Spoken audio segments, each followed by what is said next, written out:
کہ ان سے تو کسی کی پین دیکھی نہیں جاتی تھی ہمارے نبی کی، لیکن وہ یہ کہہ رہے ہیں کہ میرا دل کرتا ہے کہ میں آگ لگا دوں ان مردوں کے گھروں کو جو نماز کے وقت مسجد میں نماز پڑھنے نہیں آ رہے۔ آپ سوچا کریں کہ واقعی ہر حمد اللہ کے لیے کیوں ہے؟ کیونکہ اللہ تعالیٰ تعریف کے لائق ہے، اللہ تعالیٰ بہت بڑائی والا ہے، اور اللہ تعالیٰ بہت عظیم ہے، بہت العزیز ہے۔ سورہ فاتحہ قرآن کا خلاصہ ہے، سورہ فاتحہ دعاؤں کی ماں ہے، کتاب ام الکتاب بھی کہتے ہیں اسے، لیکن Surah Fatiha is the mother of all duas if you think about it. اے اللہ اتنی فرقہ واریت ہے، اتنی سیکٹس ہیں، اے اللہ اتنی ازمز اور اسکزم ہے، اتنی کنفیوژنز ہیں، اے اللہ اتنی ڈسٹریکشنز ہیں، میں بھٹک نہ جاؤں، میں ڈسٹریکٹ نہ ہو جاؤں، ٹھیک ہے، میں نمازیں نہ چھوڑ دوں، میں دنیا کے پیچھے نہ لگ جاؤں، کتنا کچھ سوچا جا سکتا ہے۔ آپ سوچیں آپ مانگ کیا رہے اللہ سے کہ اللہ جو انعامات ان لوگوں پہ کیے تھے مجھ پر بھی فرما دیں۔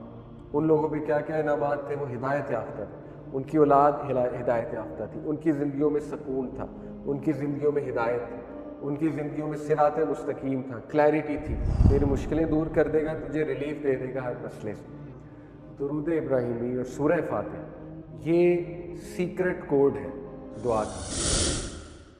اوکے، نیکسٹ حدیث صحیح بخاری صحیح مسلم کی۔ اللہ کے نبی صلی اللہ علیہ وسلم نے فرمایا، اس ذات کی قسم جس کے ہاتھ میں میری جان ہے۔ اب دیکھیے یہ رحمت للعالمین فرما رہے ہیں، اور یہ بڑی عجیب بات ہے کہ وہ کہتے ہیں کہ میرا دل کرتا ہے کہ میں یہ حکم دوں کہ فائر وڈ کلیکٹ کیا جائے، فائر وڈ کلیکٹ کی جائے، اور میں کسی کو کہوں کہ اذان کہے، اس کے بعد میں کسی کو اپوائنٹ کروں امام، اور میں وہ فائر وڈ لے کر آگ جلا کر ان لوگوں کے گھر میں جاؤں جو نماز جماعت سے نہیں پڑھ رہے، اور میں ان کے گھروں کو آگ لگاؤں۔ اب یہ رحمت للعالمین کہہ رہے ہیں، ٹھیک ہے، جو اتنے رحمت کا ایک نبی صلی اللہ علیہ وسلم جو ہے ایپیٹوم ہے بطور انسان، کہ ان سے تو کسی کی پین دیکھی نہیں جاتی تھی ہمارے نبی کی، لیکن وہ یہ کہہ رہے ہیں کہ میرا دل کرتا ہے کہ میں آگ لگا دوں ان مردوں کے گھروں کو جو نماز کے وقت مسجد میں نماز پڑھنے نہیں آ رہے۔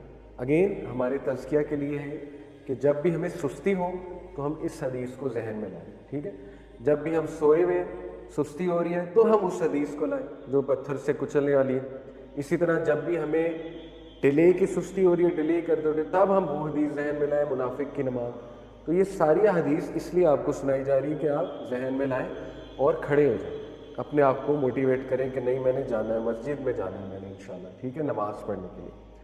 نیکسٹ حدیث، یہ حدیث اب ہمارے سورہ فاتحہ کی طرف دیکھیں۔ میں نے لاسٹ کلاس میں ایموشنز کی بات کی تھی کہ نماز میں جذبات لانے چاہیے، ایموشنز لانے چاہیے، اور ایموشن سورہ فاتحہ میں بہت زیادہ آ سکتے ہیں۔ جب آپ سورہ فاتحہ پڑھتے ہیں تو پہلا ایموشن تو یہیں سے آ جاتا ہے کہ اللہ سن رہا ہے اور اللہ جواب دے گا۔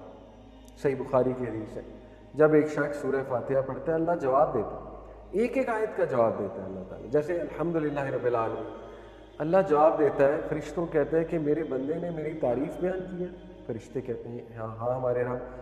پھر الرحمن الرحیم، اللہ کہتے ہیں کیا یہ اکنالج کر رہے ہیں کہ میں الرحمن والرحیم ہوں؟ فرشتے کہتے ہیں جی۔ تو اس طرح اللہ جواب دیتے ہیں ایک ایک آیت کا، تو یہاں سے آپ ایموشنز لا سکتے ہیں، ٹھیک ہے۔ پھر جب آپ کہتے ہیں الحمدللہ رب العالمین، آپ سوچا کریں کہ واقعی ہر حمد اللہ کے لیے کیوں ہے؟ کیونکہ اللہ تعالیٰ تعریف کے لائق ہے، اللہ تعالیٰ بہت بڑائی والا ہے، اور اللہ تعالیٰ بہت عظیم ہے، بہت العزیز ہے۔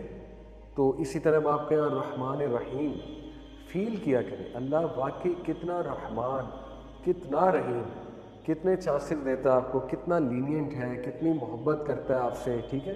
تو ایموشنز جب آپ نماز میں لائیں گے تو یہ ویسے بھی فائدہ مند ہے، اور مزید سورہ فاتحہ پہ میں آپ کو کچھ حدیث سنا دیتا ہوں کہ کتنی خوبصورت سورہ ہے۔ نبی صلی اللہ علیہ وسلم نے فرمایا، ابن عباس فرماتے ہیں کہ اینجل جبرائیل نبی صلی اللہ علیہ وسلم کے ساتھ بیٹھے ہوئے تھے انسانی شکل میں، اور انہوں نے سنا کریکنگ ساؤنڈ، جیسے دروازے کھلنے کا ایک کریکنگ ساؤنڈ ہوتا ہے نا، تو جبرائیل السلام نے اپنے سر کو بلند کیا اور اوپر دیکھا، اور پھر انہوں نے کہا کہ this is a door of heaven that has been open today and it has never been open before today, کہ آج یہ آسمان کا ایک دروازہ کھلا ہے جو آج سے پہلے کبھی نہیں کھلا، اور پھر ایک فرشتہ وہاں سے جو ہے ڈسینڈ کیا، اس کا نزول ہوا اس فرشتے کا وہاں سے.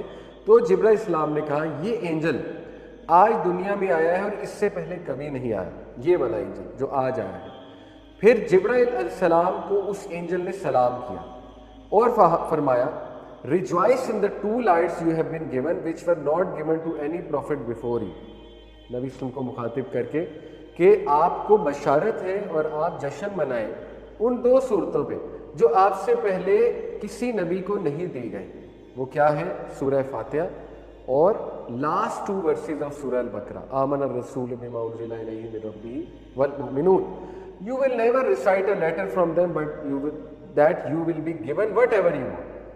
اس فرشتے نے بشارت دی اوپر سے آ کے کہ تم نہیں پڑھو گے یہ 2 آیات اور یہ 2 سورج جو ہے سورہ فاتحہ اور سورہ البقرہ کی آخری آیت، لیکن تمہیں دیا جائے گا جو تم چاہتے ہو. ایسا ہی ہے. اب آپ دیکھیں سورہ فاتحہ کا ترجمہ مائنڈ میں لائیں. سورہ فاتحہ قرآن کا خلاصہ ہے.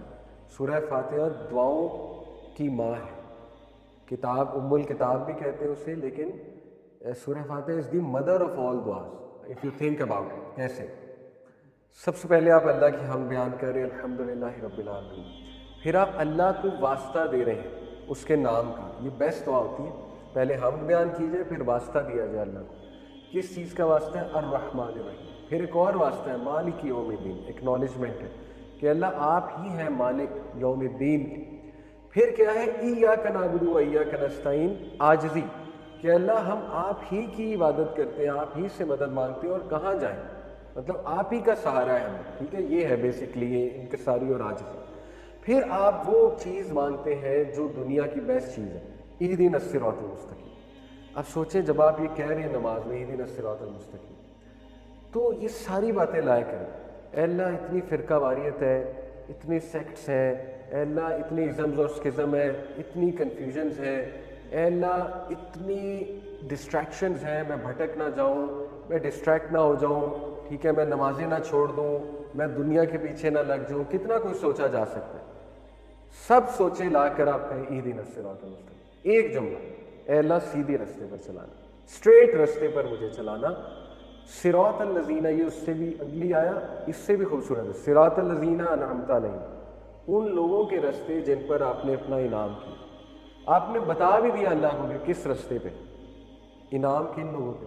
ابراہیم السلام، اسماعیل السلام، نوح علیہ السلام، عیسیٰ علیہ السلام، موسیٰ علیہ السلام، یعقوب علیہ السلام، یوسف علیہ السلام، رسول اللہ صلی اللہ علیہ وسلم، صحابہ. یعنی اتنی جامع دعا آپ مانگ رہے ہیں. آپ سوچیں آپ مانگ کیا رہے ہیں اللہ سے کہ اللہ جو انعامات ان لوگوں پہ کیے تھے مجھ پر بھی فرما دیں. ان لوگوں پہ کیا کیا انعامات تھے؟ وہ ہدایت یافتہ تھے، ان کی اولاد ہدایت یافتہ تھی، ان کی زندگیوں میں سکون تھا، ان کی زندگیوں میں ہدایت تھی، ان کی زندگیوں میں صراط مستقیم تھا، کلیئرٹی تھی. ٹھیک ہے، یہ سب آپ اللہ سے مانگ رہے ہیں. تو عورتیں سوچا کریں اللہ سے کیا مانگ رہی ہیں. صراط الذین انعمت علیہم، حضرت مریم کا راستہ، حضرت آسیہ کا راستہ، حضرت خدیجہ کا راستہ. چھوٹی چیز نہیں مانگ رہے ہیں آپ اللہ سے، بہت بڑی چیز مانگ رہے ہیں آپ اللہ سبحانہ تعالیٰ سے. تو ریلیکس ہو جائیں، سورہ فاتحہ پڑھ کے ریلیکس ہو جائیں کہ آپ نے اللہ سے انعامات مانگ لیے اور ان لوگوں کا راستہ مانگ لیا جن پر اللہ کے انعامات تھے.